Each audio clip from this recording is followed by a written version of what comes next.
Nationals. So first of all, I don't know you that well because we kind of race in different circles. I know the New England people, but not the not anyone else. So give me a brief bio. I'm from Boulder, Colorado. I raced with that crew. I started there and started doing the local races there. How long ago? 3 years ago. Oh, okay.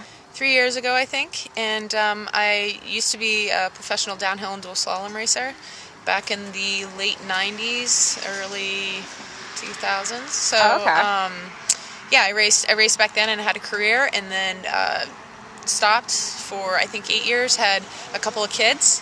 I have a 3-year-old and a 6-year-old, and got married, and so just started dabbling back in cross and doing it on the local scene because we have a great culture in Boulder for it, and then just started doing well. So here I am with Cannondale. I've noticed a lot of the elite women seem like they actually are like older. They're in their mid to late 30s. Yeah. Or even Laura Van Gilder's in her late 40s. Yeah. Like, what do you think about that? Like, what makes that happen? I mean, I think they say women they get better with age, and I think you just build up the endurance. Yeah. And I think it's experience also. Mm-hmm. And your body just builds up those miles year after year. And a lot of them come from other backgrounds, like they were road racers or downhill or mountain bike or something like that. Yeah, exactly. So I think it's probably just that. Yeah. I mean, I think a lot of women have, a lot of the mountain bike athletes have gone to the Olympics, I think at 36, 38. Yeah. So there's hope for me. So is that a goal at any point, the Olympics, do you think? Oh, well, I mean, I wish the cross was going to be in the Olympics. Right? I mean, that would definitely be a goal. That would be a dream come true. But I don't think that's going to happen. So you're all cross now, not mountain bike anymore? No, I can only do so much, because I have the kids at home, and this 6-month season taxes me enough and my family and everything that I have to dedicate to it. I couldn't see doing it year round, and I don't think my husband would be too stoked on that either. And the kids aren't here, are they? No, they aren't. They don't come to any of the races unless they're local. Yeah, I can imagine that would be too much. It's a large expense. Yeah. It's stressful on them. It's stressful on me. It's just better to kind of. For sure. Yeah. Okay, so give me some of the Palmares from this past season, because I know you've had a lot of great results. Yeah. Let's see. I'm trying to think how it. Oh, well, we started here in Madison, so at Sun Valley. What was it called? Sun Prairie. Sun Prairie. There we go. I got a podium. I was third place on the second day, and so I was really happy with that start to the season. And then I've been getting a lot of the hole shots, so I think I won half of those. Oh, that's right, yeah. So that was some good. The Avid Shorty Ultimate. Yeah, Avid Shorty Ultimate hole shot, and so I think I won 4 of those. So that was some great podium time. Last race in Bend, on the first day I was in second with a little while to go, a couple corners to go, and ended up crashing, having a mechanical. Right. So I had a good race that day, and then the second day got second and was second overall in the USGP. So I was really happy with that, and it was very unexpected. So what is the secret to the whole shot? You seem to be so good at doing that. I think it's my downhill and dual slalom background, because with dual slalom you sit at a gate and you wait for the light, and it's all about that start, and you can win or lose the race in that start. Oh, okay.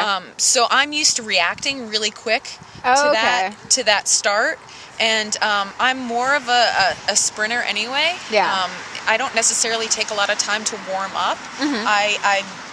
I go in the beginning more than anything, and then I kind of slow down a little bit. So that hasn't seemed to be a problem to me. So I think it's just reaction time. Yeah. Okay, so how do you balance having 2 kids that young and training and doing everything? Sometimes I really fall apart. I think I balance it well, but then there's those moments where I'm like, what am I doing? Oh my God, I can't do this anymore. Your husband must be amazing. My husband's great. I just try to really organize my time and be efficient with it. And unfortunately, I kind of burn the candle at both ends at all times.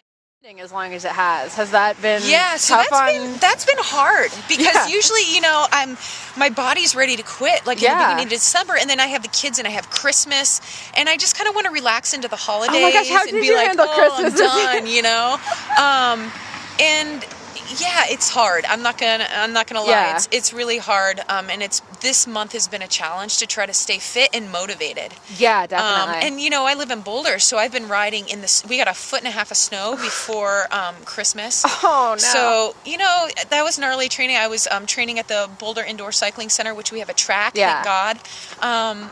So yeah, it's difficult, but I enjoy the challenge also. Yeah. Because I say to myself, like, this is such a small period of time in your life, and you really need to take advantage of this. Absolutely. And so you need to push it. Don't slack off now when maybe this is only going to be a 2 or 3 year career right now at this point. Okay, so speaking of which, what advice would you give kind of women that do have kids and do have careers and lives and want to get into this? I think it's actually a really great sport for people with families, and that's why I got into it, because it's short. You don't have to train as much. That long endurance.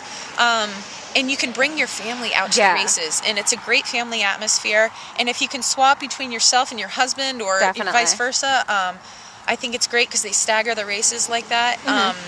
I think it caters well to families. It's just once you get kind of to the upper echelon, and then you really start having to dedicate a lot more, that's when it gets harder and you have all the travel. Yeah. Speaking of which, so what's like a typical week look like training for you during the season?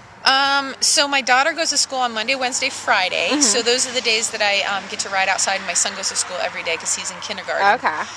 So on Monday, Wednesdays, and Fridays, I will ride, and then I'll ride or race on the weekends. Okay.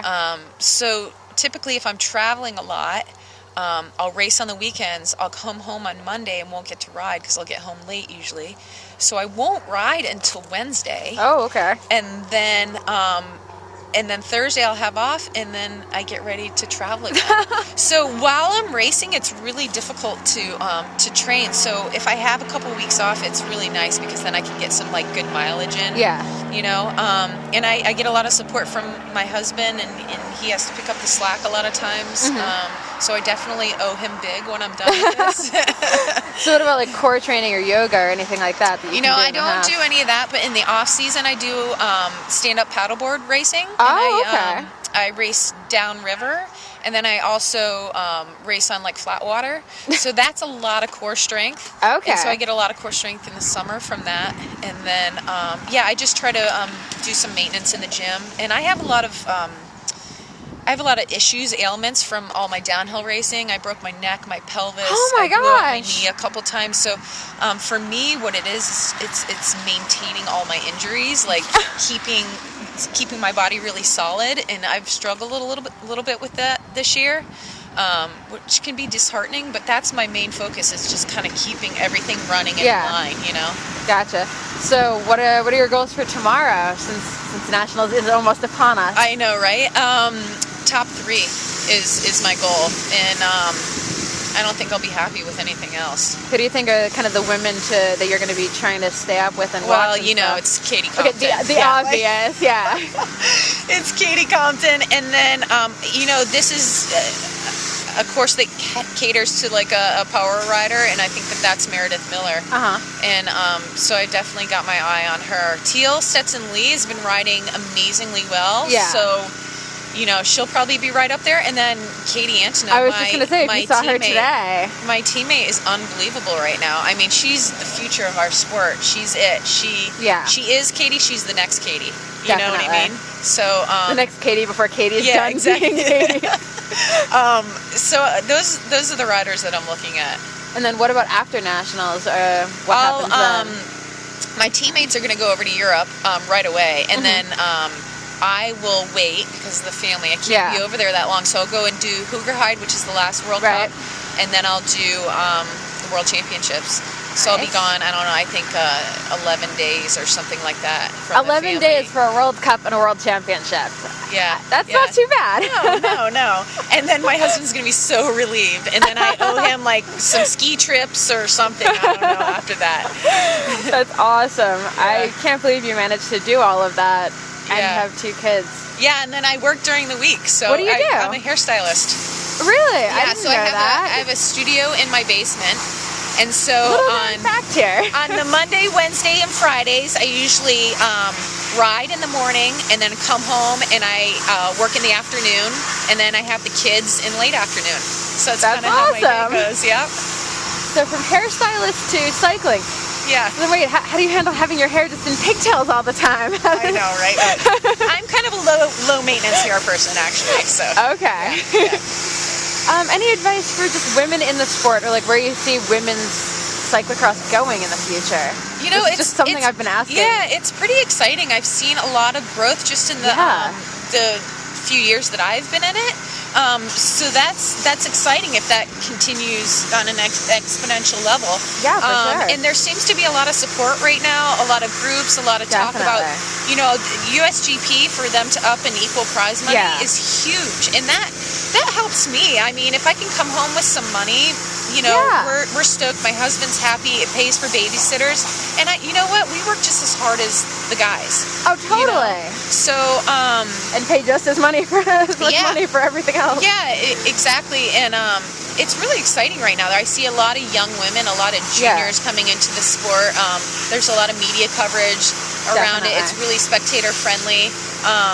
So I just welcome women to come out, and I hope that, you know, they're not intimidated at all. There's a lot of support from other women in the sport to help them along, and it's a great crew of people. Yeah. That's why I love cross. The people are amazing. Absolutely. It's a very supportive community.